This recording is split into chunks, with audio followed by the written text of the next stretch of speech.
ದಶರಥ ಮಹಾರಾಜ ಪುತ್ರರ ವಿವಾಹಕ್ಕೋಸ್ಕರ ಉತ್ತಮ ಗೋದಾನಗಳನ್ನೆಲ್ಲ ಮಾಡಿದ ದಿನ ಭರತನ ಸೋದರ ಮಾವ ಕೇಕೆಯ ರಾಜಕುಮಾರ ವೀರ ಯುಧಾಜಿತ್ತು ಅಲ್ಲಿ ಬಂದ.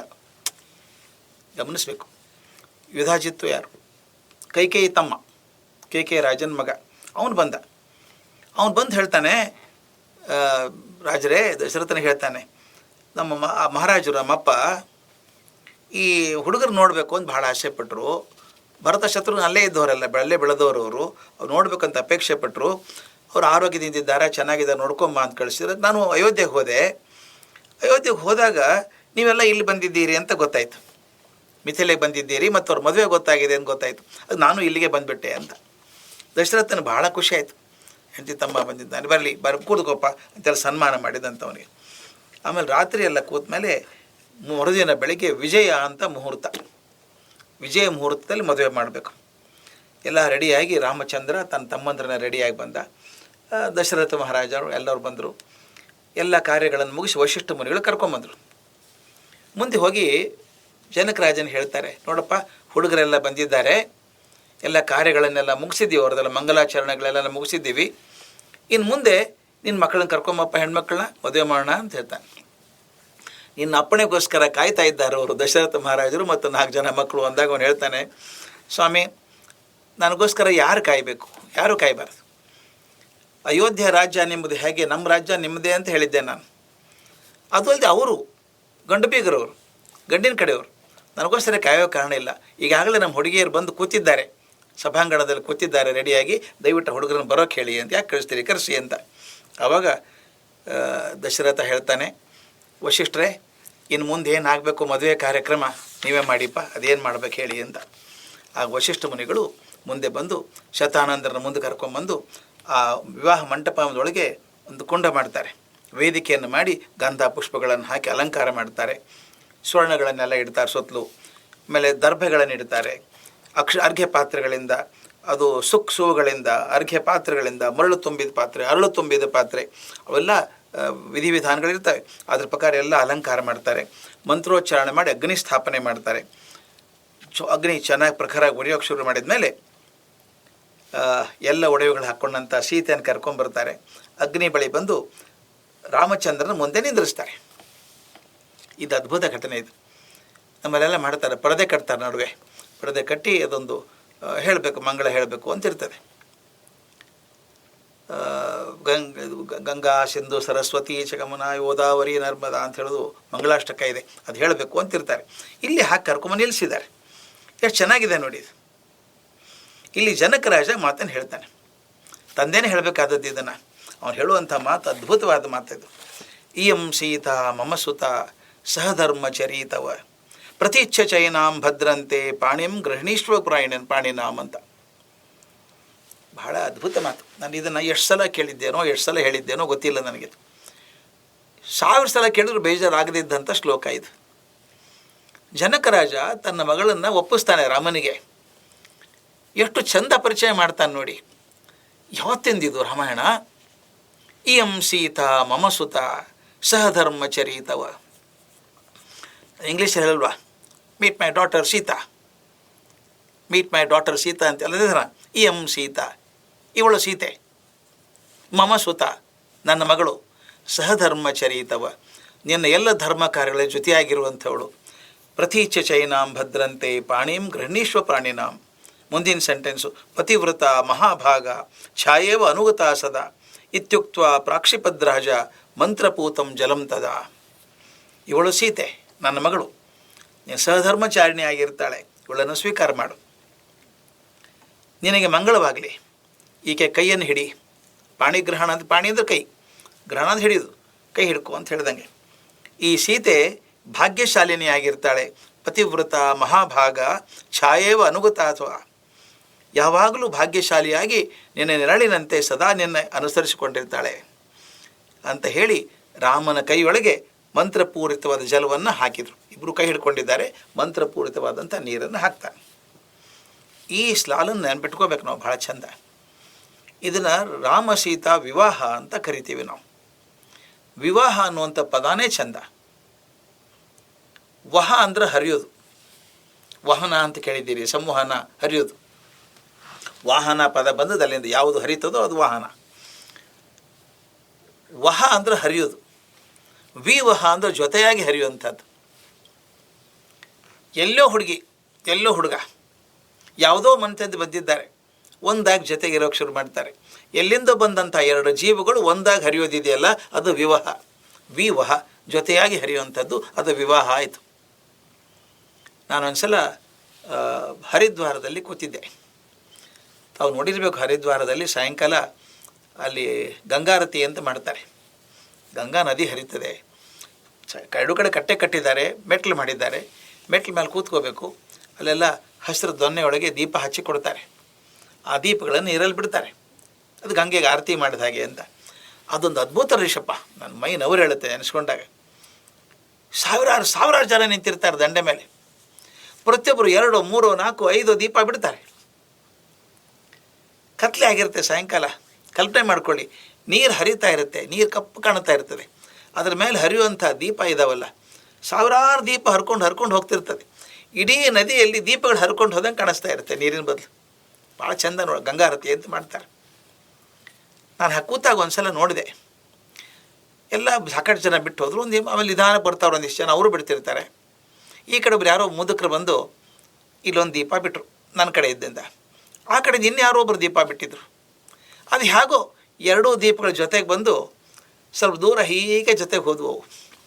ಕಣ್ಮು ಚಿತ್ರ ಬರುತ್ತಲ್ಲ, ಈ ದಂಡೆ ಅಂತ ಒಂದು ದೀಪ ಬಿಟ್ಟಿದ್ದಾರೆ, ಆ ದೀಪ ಎರಡು ಹೋಗಿ ಹಾಗೂ ಯಾವ ಕಾರಣಕ್ಕೂ ಎರಡು ಒಂದಕ್ಕೂ ಜೊತೆ ಬಂತು, ಹಿಂಗೆ ಜೊತೆಯಾಗಿ ಹರ್ಕೊಂಡು ಹೋದು. ಮುಂದೆ ಬೇರೆ ಅದು. ನಮ್ಮ ಬದುಕು ಹಾಗೆ ಅಲ್ವಾ, ಎಲ್ಲಿಂದನೋ ಬಂದು ಜೊತೆಯಾಗಿರ್ತೀವಿ. ಭಗವಂತ ಎಷ್ಟು ದಿವಸ ಅಪೇಕ್ಷೆ ಮಾಡ್ತಾನೋ ಜೊತೆಗೆ ಇರ್ತೀವಿ ಅಂತ ಸಾಕು ಅಂದಾಗ ಬೇರೆಯಾಗಿ ಹೋಗ್ಬಿಡ್ತವೆ ಜೀವಗಳು. ಇದನ್ನು ಚಂದ ಹೇಳ್ತಾರೆ. ಈ ವಿವಾಹ ಅನ್ನುವಂಥ ಪ್ರಕ್ರಿಯೆ ಇದೆಯಲ್ಲ, ಹೇಗೆ ಬದುಕಬೇಕು. ಎರಡು ಜೀವ ಭಗವಂತ ಕೂಡಿಸಿದ್ದಾನವನ್ನ, ಜಗಳಾಡ್ಕೊಂಡು ಹೋಗೋದ್ರಲ್ಲಿ ಅರ್ಥ ಇಲ್ಲ. ಅದರೊಳಗೆ ಯಾರೂ ಶ್ರೀರಾಮ ಆಗ್ಲಿಕ್ಕೆ ಸಾಧ್ಯ ಇಲ್ಲ, ಯಾರೂ ಸೀತೆ ಆಗಕ್ಕೆ ಸಾಧ್ಯ ಇಲ್ಲ. ನನ್ನ ಹೆಂಡತಿ ಸೀತೆ ಹಂಗಿರಬೇಕು ಅಂತ ಅಪೇಕ್ಷೆ ಮಾಡೋ ಗಂಡ ಮೊದಲು ತನ್ನ ಕನ್ನಡಿಯಲ್ಲಿ ಮುಖ ನೋಡ್ಕೊಂಡು ನಾನು ರಾಮನಂಗಿದ್ದೀನಾ ಅಂತ ನೋಡ್ಕೋಬೇಕು. ಅಥವಾ ಗಂಡ ರಾಮನಂಗಿರಬೇಕು ಅನ್ನುವಂಥ ಹುಡುಗಿ ತಾನು ಸೀತೆ ಹಾಕಿದ್ದೀನಾ ಅಂತ ನೋಡ್ಕೋಬೇಕು. ಹೇಗೆ ಬದುಕಿದ್ರು? 10,000 ವರ್ಷ ಬದುಕಿದ್ರಪ್ಪ, ಸಂತೋಷದಲ್ಲಿ ದುಃಖದ ಜೊತೆಯಾಗಿ ಬದುಕಿದ್ರು.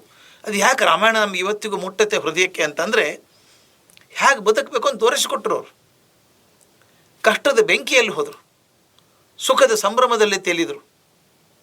ಎಲ್ಲಿ ಒಂದು ಮಾತು ಒಗರು ಬರಲಿಲ್ಲಲ್ಲ. 10,000 ವರ್ಷ ಚೆನ್ನಾಗಿ ಬದುಕಿದ್ರು. 10,000 ವರ್ಷ ಬೇಡ ಸ್ವಾಮಿ, 10-20 ವರ್ಷ ಚೆನ್ನಾಗಿ ಬದುಕೊಂಡಲ್ಲ. ಅದು ಹೇಳ್ತಾರೆ ಹೇಗೆ ಅಂತ. ಜನಕರಾಜ ಹೇಳುವಂಥ ಮಾತು ಎಂದೂ ಮರೆಯೋಕ್ಕೆ ಸಾಧ್ಯವೇ ಇಲ್ಲ ನಾವು. ಇಯಂ ಸೀತಾ ಮಮ ಸುತ. ಇಯಂ ಸೀತಾ ಅಂದ್ರೇನು? ನೋಡು, ಇವಳೇ ಸೀತೆ ಅಂತ ಯಾಕೆ ಹೇಳ್ತಾನೆ? ರಾಮ ನೋಡಿಲ್ಲ ಅದುವರೆಗೂ.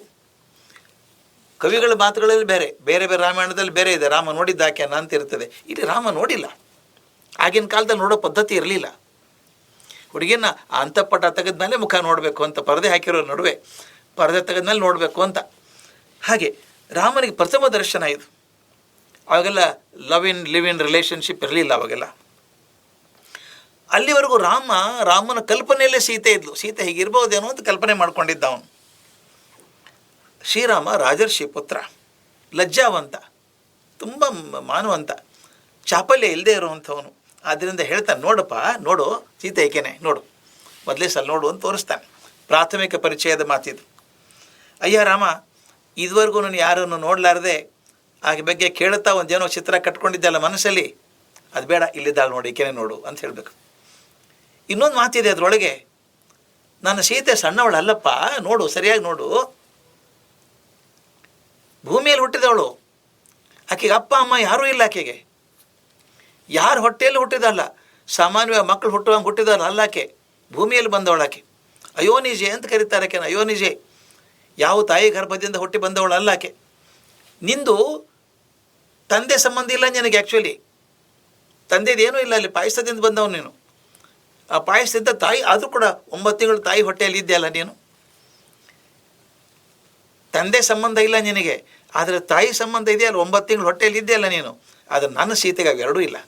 ಹೇಗಿದೆ ನೋಡಿ ಅದು. ನನ್ನ ಸೀತೆ ಎಷ್ಟು ಪವಿತ್ರಳು ಅಂದರೆ ಅವು ಯಾವುದು ತಂದೆ ತಾಯಿ ಸಂಬಂಧ ಇಲ್ಲ. ಆದರೂ ಮಮಕಾರದಿಂದ ಹೇಳ್ತೇನೆ ನನ್ನ ಮಗಳು ಅಂತ ಹೇಳ್ತೇನೆ. ಎಂ ಸುತ ಮಮ ಸುತ ಅಂತ ಹೇಳ್ತೇನೆ.